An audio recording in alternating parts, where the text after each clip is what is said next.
Check now. Refresh it.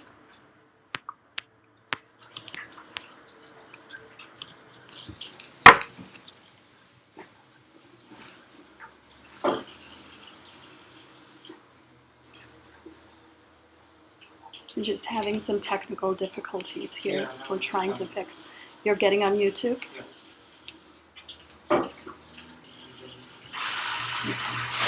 Can we get it on the screen here? Yes, but I mean only connected to the laptop. I just have to be in sync with you with the Okay. slides. Yeah. That's fine. It's on YouTube. Yeah, it's working. Yeah. We can remove the sound. We'll listen to you, and then we'll look at the screen here. Okay, do that. The sound. Okay.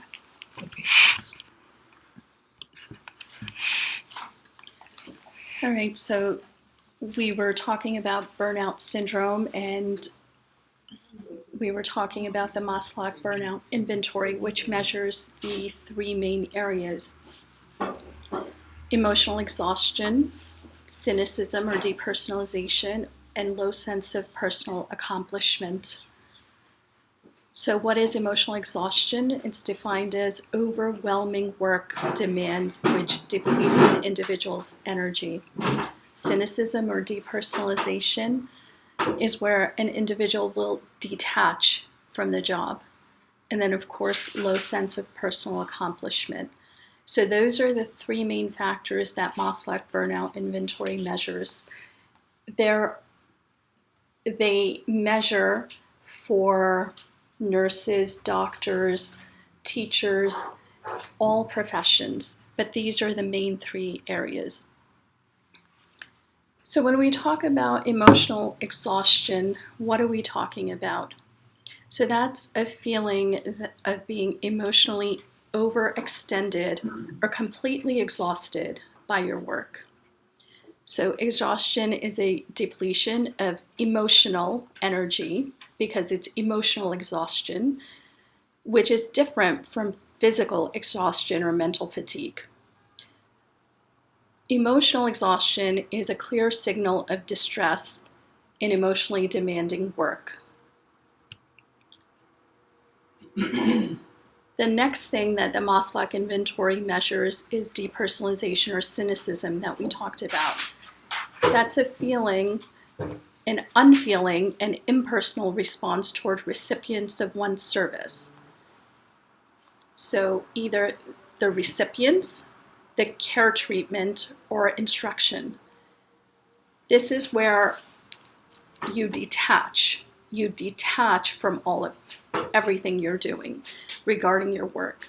So this is a problem in careers that value and mandate personal sensitivity to service recipients, such as the medical profession. The third thing that Maslach inventory measures is sense of personal accomplishment. That's a feeling of competence, successful achievement in one's own work. This emphasizes the effectiveness and success in having a beneficial impact on people. So Maslach, why is it important? It's an index of dislocation between what people are doing versus what they're expected to do. Meaning, what is your job description? What are you supposed to be doing? And what are you actually doing?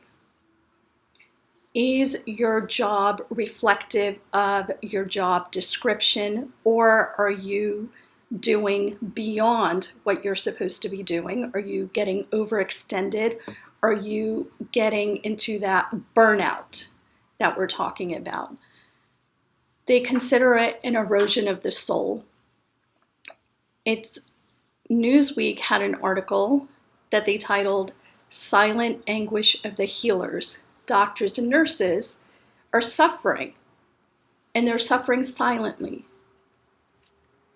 ICD-10 actually has a code, and that's listed under problems related to life management difficulty. The ICD-10 code is called state of vital exhaustion. So this is, I'm sorry, this is not like a very good, clear copy, but these are the questions that are on the Maslach inventory. I have a better copy with me, so if anyone is interested in taking a look at it, we can go through this one by one. And so the first question is, I deal very effectively with problems of my patients. It's rated from toward the end as never, which would be the scale, the scoring scale is a scale from 0 to 6, and never would get a scale of 0, a score of 0. The next column is a few times a year, once a month or less, a few times a month, once a week, a few times a week, and every day. So the questions that they pose to healthcare workers, so the first one we said, I deal very effectively with problems of my patients. I feel I treat some patients as if they were impersonal objects. I feel emotionally drained from my work. I feel fatigued when I get up in the morning and have to face another day on the job. I have become more callous towards people since I took this job. I feel I'm positively influencing other people's lives through my work. Working with people all day is really a strain for me. I don't really care what happens to some patients. I feel exhilarated after working closely with my patients. I think of giving up medicine for another career. I reflect on the satisfaction I get from being a doctor. Yeah, I'm getting some chuckles from the last question about giving up medicine for another career, so maybe some have considered it. I regret my decision to have become a doctor. Okay. COVID-19. COVID-19. They're not giving us PPEs and expecting us to volunteer and lay our lives on the line. So maybe this is a good time to do the Maslach burnout inventory for all of our residents. Maybe we can try it and see, where we fall. So we do that, we do the calculations, and this is what the definition of burnout, once you do the calculations, emotional exhaustion is defined as burnout being greater than 27. The average doctor was over 22. So meaning almost right there, being emotionally burned out. As far as detaching, depersonalization, and cynicism, burnout is more than 10. Average doctor is over 7. And personal accomplishments, I was surprised by this one. It's under 33, but the average doctor was above that at 36. So meaning, in terms of emotional burnout and depersonalization and detachment, average doctors are very close to burning out. So what are some of the reasons? High job stress, excessive workload, not being able to control the extent of the workload and it exceeds the capacity, and that's believed to be the single greatest predictor. Low personal autonomy, financial burdens. Some people have loans. So the loans may be from your medical education, loans may be maybe having a car, a mortgage, a house, just some personal expenses. Some people have practices. So financial burdens, administrative burdens, higher chances of burnout just because of the profession, and increased prevalence among medical students, residents, and physicians. And then what are the effects of the burnout? Of course, increased turnover, because if you're not satisfied in your job, you're going to look to do something else. So then there's a turnover, and you're looking for another position. reduced practice revenue, increased medical errors. If you're burned out, you're prone to more medical errors. Increased probability of ordering unnecessary tests and procedures, decreased productivity, calling in sick, being absent from the job, not having job satisfaction, not having personal satisfaction. Patients are not satisfied, and it just goes into a spiral. So this is Medscape had a 2017 report about internal medicine doctors. So why are internists burning out? So one of the top things they complained about is too many bureaucratic tasks. Then they complained about too many hours at work, feeling like a cog in a wheel, EHRs, not making enough money for the time that you're spending, and patients are getting more difficult. That was another complaint.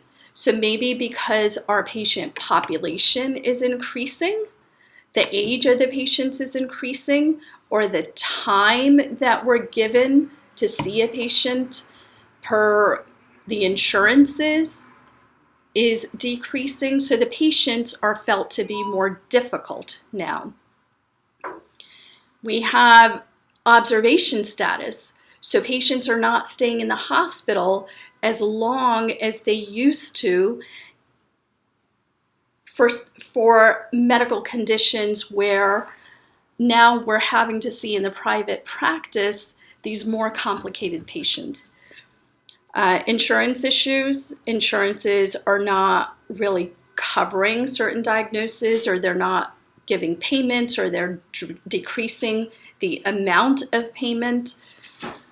Lack of professional fulfillment, too many patient appointments in a day. So if you're seeing, let's say in the hospital, if you're seeing about 7 or 10 or 20 patients, maybe with the insurance reimbursement being decreased, I know doctors who are having to push to see 30 and 40 and 50 and 60 patients a day. And it seems like an insane number, but it's happening. Certification requirements. So you take your boards now, and every about 10 years, you'll have to keep up with your certification requirements. Patients are not getting the quality care. Malpractice is always looming over our head. Difficult employer, colleagues, or staff. Compassion fatigue. You're compassionate and compassionate and compassionate until you get to a point where you're exhausted and you fatigue from compassion. Overexposure to death. Affordable Care Act, and inability to keep up with current research and recommendation, and family stress. Washington Post did an article, William Wen wrote an article in October 2019, and in that he wrote, imagine a healthcare system in which doctors and nurses are so exhausted and beaten down that many of them work like zombies. They're error prone, they're apathetic toward patients, and they try to blunt their own pain with alcohol or suicide attempts. The National Academy of Medicine, also the same month, they did a 312-page report. In that report, they found that as many as half of the country's doctors and nurses experience substantial symptoms of burnout. That results in risk to their patients, malpractice claims, worker absenteeism and turnover, and billions, not millions, billions of dollars in losses to the medical industry. So what they found, Harvard Business School scholar Joel Go, he found that there's a range of $2.5 to almost $6.5 billion nationwide, and on the average, it's $4.6 billion estimate that's spent on healthcare because of burnout with doctors and nurses. Why is that? Where is that number coming from, and why do we care? So it's coming from billings because of reduced hours, people calling out sick, people being unhappy, being exhausted, burning out. So reduced hours, physician turnovers. So when a physician walks away from their job or gets fired for incompetency or exhaustion or calling out sick constantly, there's billing that's not happening because that provider is not there to see patients. So patients are not being seen and billing is not being done. Or there may be a cost of getting a recruiter, and recruiters are quite expensive to find a replacement for that physician. All right, so it's important. We're looking at the numbers, but in the past, people didn't really look at the numbers. They didn't think of the money. They thought, well, this is a problem just for physicians. They're just not happy. That's their issue. Figure it out.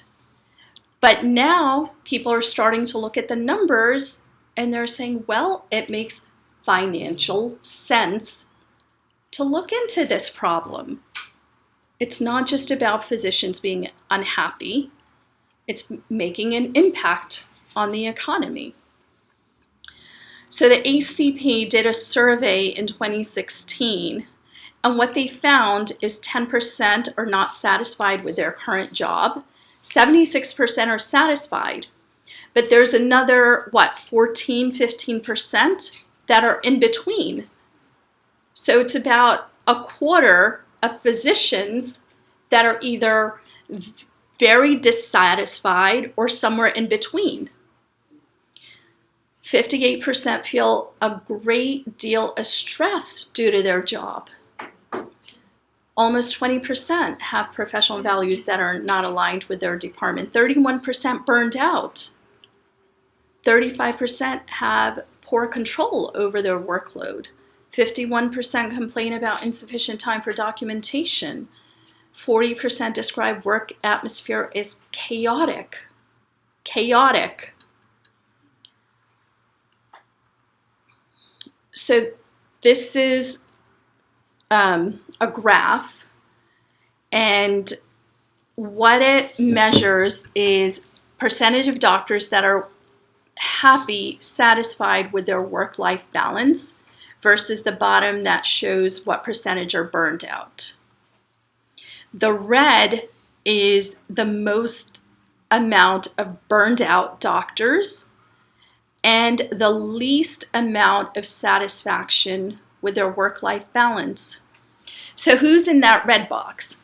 That red box is urology, neurology, family medicine, orthopedic surgery, general internal medicine, and radiology is just kind of there. This one right here. Okay, so internal medicine. I'm happy. You're happy. Okay. So per specialty, this is another linear graph, another way to look at the prior graph. So the top people that are burned out, critical care, urology, emergency medicine, family medicine, internal medicine, peds, surgery. The interesting thing is psychiatry and mental health is the lowest, it's 40%. But between 40 to 55% is not a huge difference, where critical care and internal medicine are 54 to 55%. birth. I just thought this was an interesting thing to look at. It's no reflection of here.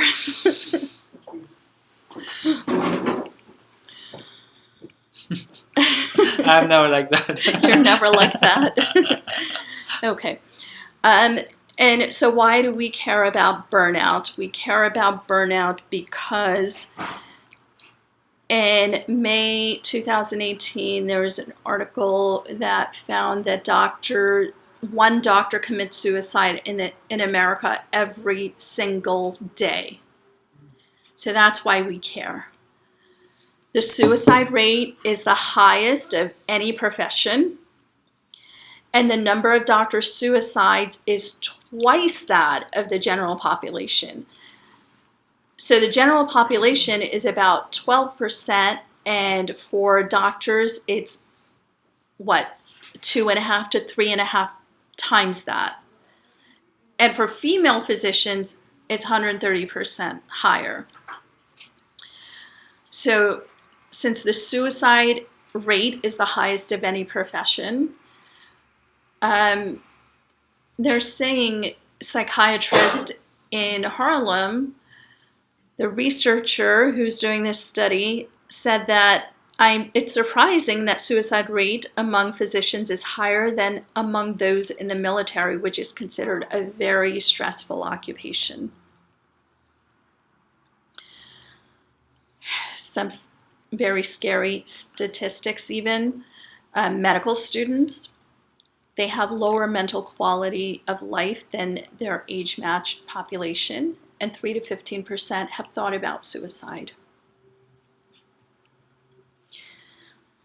So these are actually pictures that are widely open to the public about doctors who committed suicide. So the first picture you see is Dr. Ben Schaefer. He was known as Dr. Smiles. He was most school-spirited. He was a sports surgeon in DC. He was top. He had anxiety. He had some back surgery, back issues, and he was struggling and suffering, couldn't really work as much as he used to. And during that time frame, his own psychiatrist retired. His anxiety continued to get worse, and he committed suicide because he was ashamed of the world knowing about his medical issues and about his mental health issues. So he committed suicide from shame and stigma. The medical student you see in the next picture, Caitlin, she was valedictorian, she was gifted, she was brilliant. She committed suicide because she moved on from a small town to a big city. She thought things would be different socially for her. It didn't pan out. She committed suicide from loneliness. We have Dr. Alexander Redding, who was an orthopedic surgeon. He was extremely gifted. He was a perfectionist. He made a minor clinical error, and he committed suicide because he was a perfectionist. He couldn't accept that he made a clinical error, and due to his perfectionism, he killed himself. We have a fourth-year medical student, Julian, who loved life. He had a traumatic childhood. He had emotional, spiritual, physical fatigue. He took a leave of absence, and then he committed suicide due to total exhaustion. This is what we're trying to prevent. So we're going to talk about ethics of self-care. So the Medical Academy's primary ethical imperative may be to care for others. So of course, we're in this profession because we have to care for other patients, for other people, for patients. But that really doesn't mean anything if you're not going to care for yourself. You cannot care for other people if you cannot take care of yourself. So this imperative is meaningless if it's divorced from the imperative to care for oneself. How can we hope to care for others if we ourselves are crippled by ill health, burnout, or resentment? You don't want to be in a position where you're resenting your patients and you're resenting your job and you're that burned out and totally exhausted. I think one thing I mean what I would like to just mention, Dr. Shah, on top of this is that apart from taking care of yourself, the one thing that is very, very important, as not as doctors, just as people, is contentment. Because if you're not content with yourself, then you keep chasing things, and that causes more and more burnout. So if you're content with yourself and what you have, then you're able to care for patients in a better way. Just a thought that I use. I'm not Absolutely. Sure. Absolutely. Okay. So since we're talking about wellness and resilience, per CDC has a definition of well-being, and they consider well-being the presence of positive emotions and moods, contentment, happiness, absence of negative emotions such as depression and anxiety, satisfaction with life, fulfillment, and positive functioning. In simple terms, it can be described as judging life positively and feeling good. So according to the CDC, physical, economic, social development, and emotional well-being, psychological well-being, domain, which is like your environment, your place, and engaging activities and life satisfaction, are all considered part of well-being. There are 8 dimensions of wellness, and they're kind of all intermingled if you look at this slide. All right, so emotional wellness, financial wellness, social wellness, spiritual, occupational, physical, intellectual, and environment. So those are your 8 dimensions of wellness. With emotional, it's coping effectively with life, creating satisfying relationships. Financial is satisfaction with current and future financial situations. Environmental could be good health by occupying pleasant, stimulating environments that support well-being. Social is developing a sense of connection, belonging, and well-developed support system. Spiritual, expanding our sense of purpose and meaning in life. Intellectual, recognizing creative abilities and finding ways to expand knowledge and skills.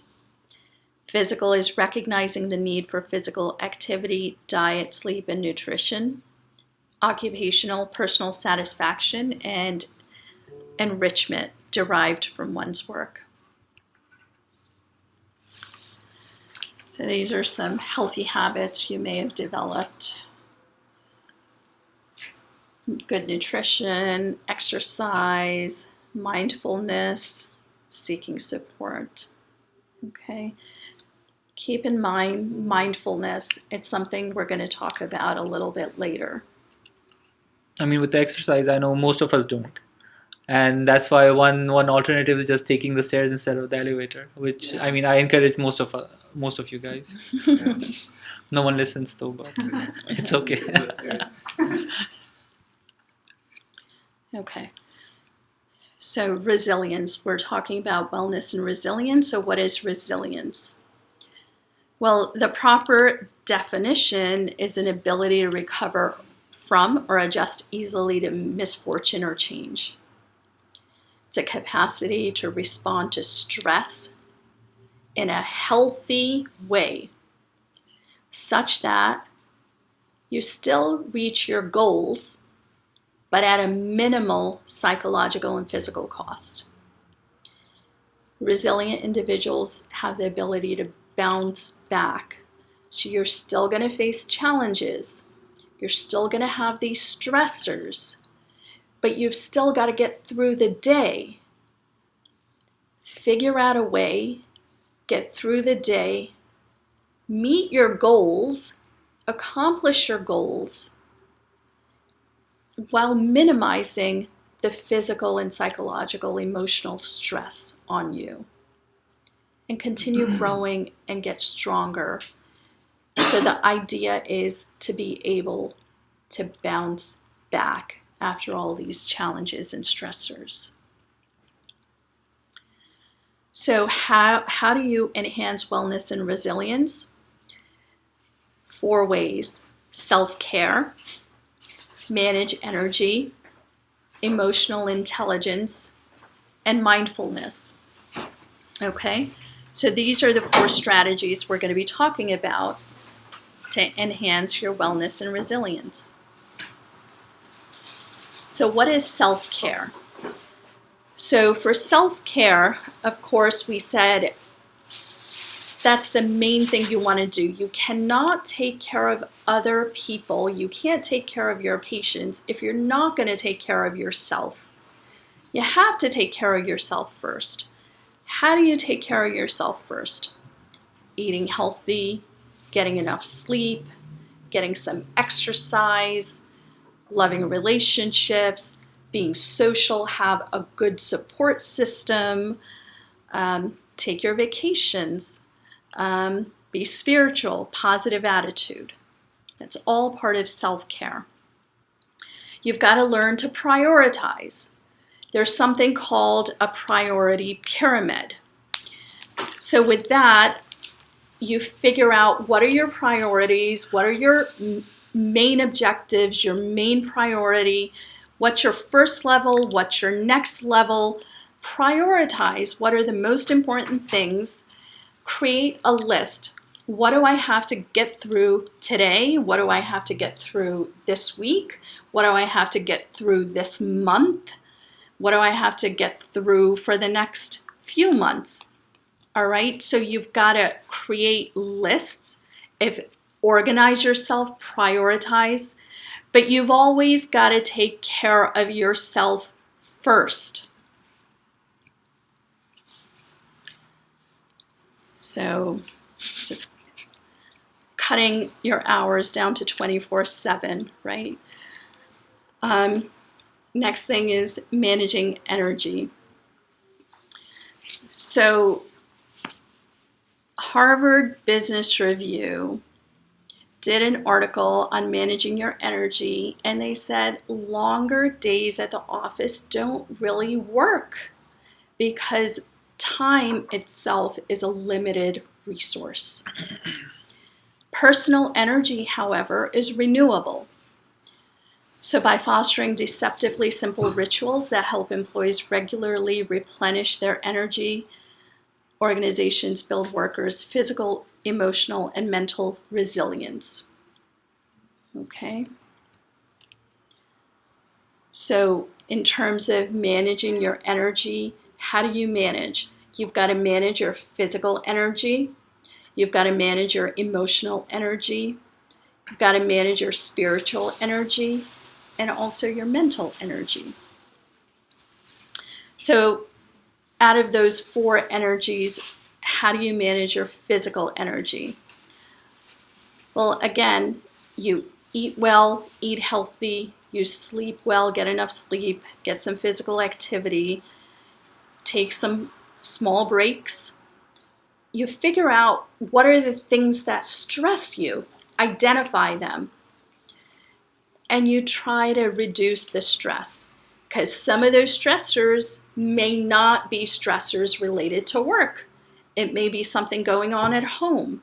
So identify your stressors and try to relieve those stressors.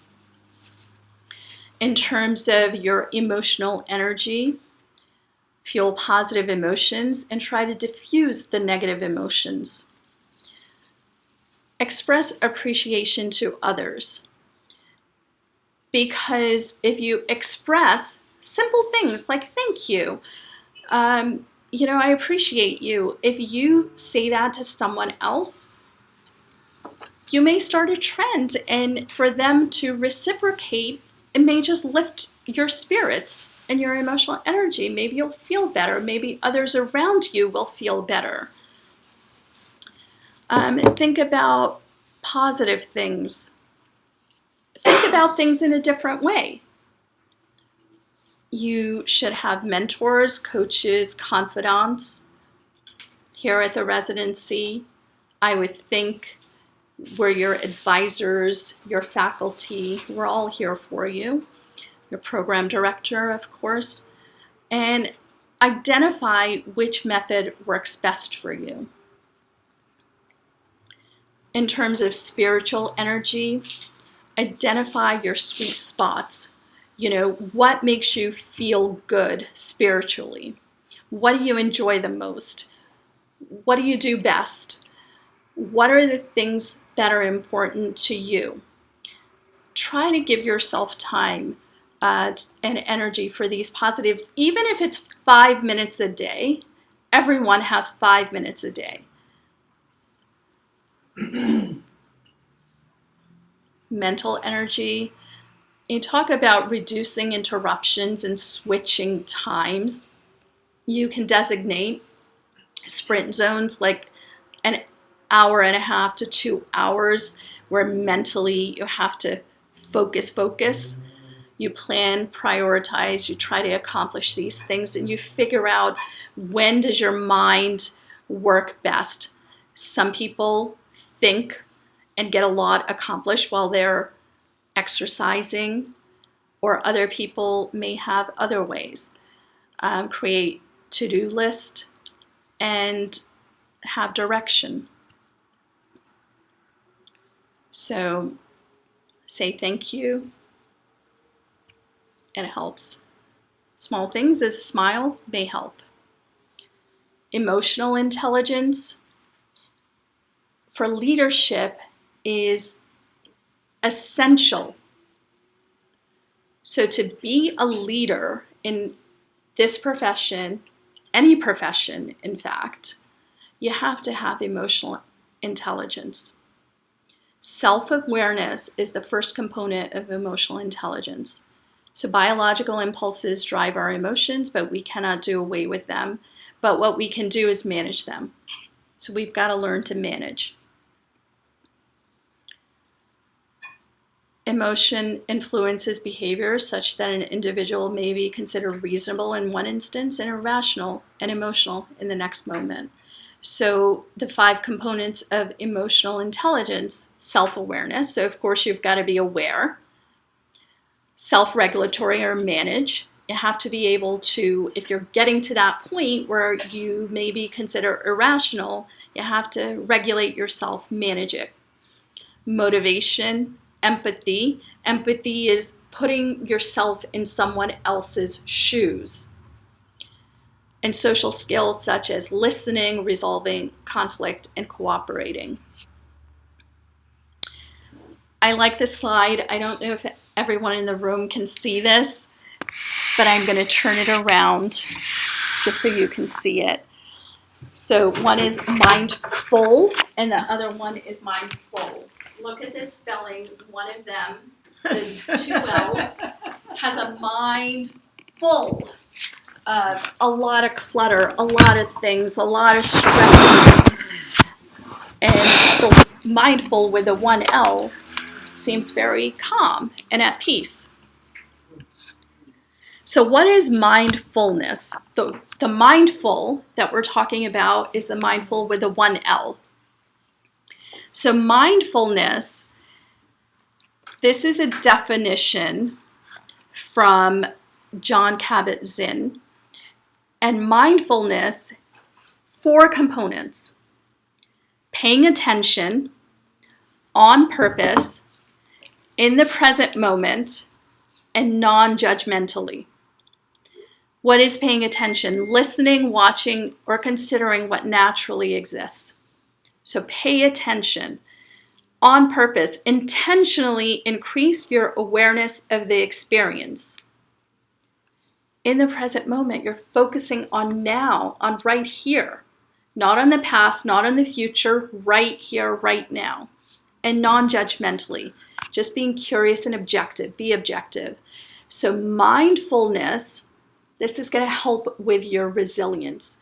You pay attention, you do it purposely, intentionally, for now in the present moment, and be objective and non-judgmental.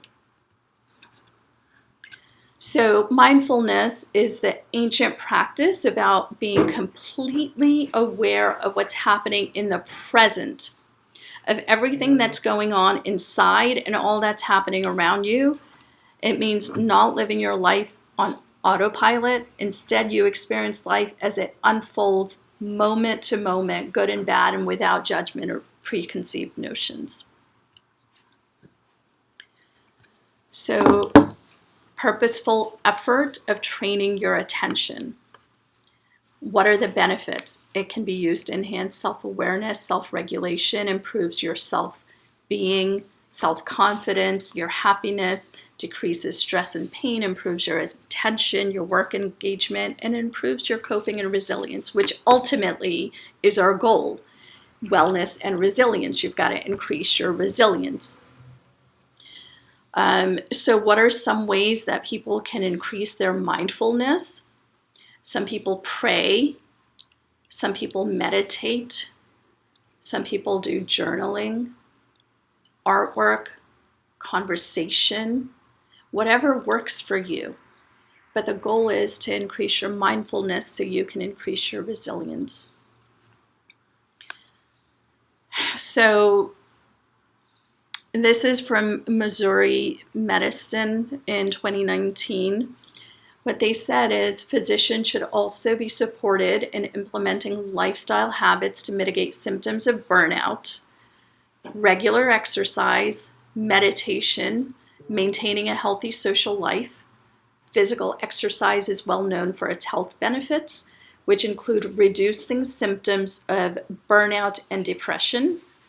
Meditation, and more broadly, mindfulness, has gained popularity in recent years as another approach to enhance personal wellness. So it can reduce anxiety, depression, and contribute more generally to resilience. So that's it. Any questions? Or I wanted to give an offer up how they maintain their wellness and resilience. You can have maintenance of the gym. I'm sorry? Maintenance of the fourth floor gym. Yes, maintenance. It's not being maintained. Like it's okay, but like just some equipment. Is broken. Yeah. I'm afraid they have their concerns elsewhere right now. But Yeah. I'll try to see what I can do. With the COVID-19. I see the muscles, Mabruk. He's making me laugh. You know how Is it it's gym on the particularly fourth difficult floor? when you have to stay in the house all the time. Yeah. You're off duty. Mm-hmm. Yeah. Well, of course, one could go for a walk. Mm-hmm. One could go for a walk. You can do maybe 5 minutes. I saw one article where they mentioned like a 5-minute stretching. So you just, wherever you are, in your office, at the hospital, anywhere, you can just do some stretchings and mild exercises in place that'll help. You can sit and meditate for a few minutes. Just relax and think about that. And of course, your healthy eating and, I think socialization, even though we're at a time where social distancing is happening, but I think the term should be more like a physical distancing instead of social distancing, It's actually right? Say Because Say that again? we're using, with COVID-19 outbreak, everyone's on a lockdown. I'm saying, we're using the term social distancing, but we should be calling it a physical distancing because socially we should be connected. We can FaceTime each other, call each other, talk to each other, so socially, even people who are in lockdown, for example, kids are home, some people are not working. Some people are having some of their greatest conversations that they haven't had, good conversations with their friends or family members in a long time. So I think the term should be a physical distancing and not necessarily social distancing. And socially, you should still be connected. And I think that's a really big part of your wellness.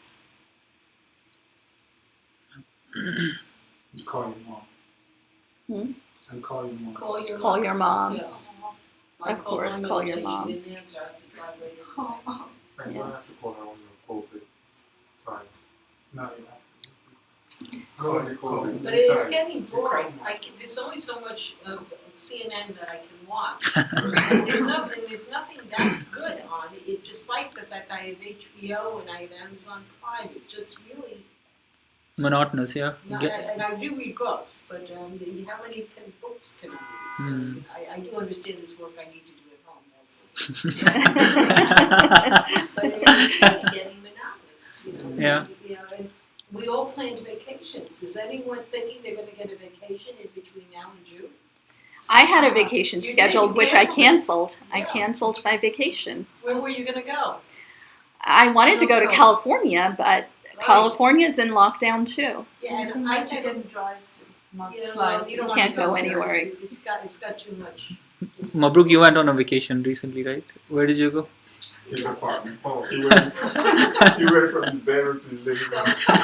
so does anyone know where Dr. Rahman went on I vacation? enjoyed the drive.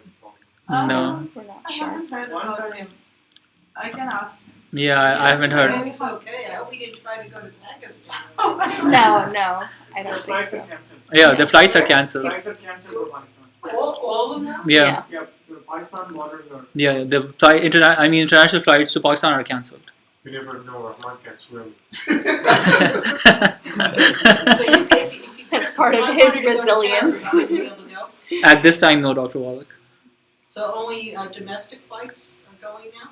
I am not sure about the domestic, but the international are cancelled because Rabia's parents were supposed to come and, they cancelled it. Oh, my flight got cancelled. Yeah. You're gonna go? I was planning to. So let me ask you a question. I heard from a program director that his resident, who's a PGY3 by the way to be, is a Philippine citizen and he can't get his letter of necessity because of COVID. Hmm. Is anyone having a problem with that? I know we gave your contracts early in February, so you can all go get them. I So, mean, some of us, it's valid for the 3 years, Yeah. but yeah, we did try to do I that. got mine. Now we just But now, I don't know about the other countries, but in Pakistan, you can just get it online. They have set up the online portal I'm glad now. to hear that. Yeah. the same thing you supposed. Yeah. I'm glad to hear that. Mhm. Yeah, you can have it on. we accepted that. PCFM just said it's good for 3 years because there's no, so I don't need to go back. Is this from Mauritius? Yes. Portugal is also 3 years. Hmm. What That's about- surprising. What about Canada? I don't think it should be a problem. Okay, it shouldn't be, let's hope it's not. Stop the stream. I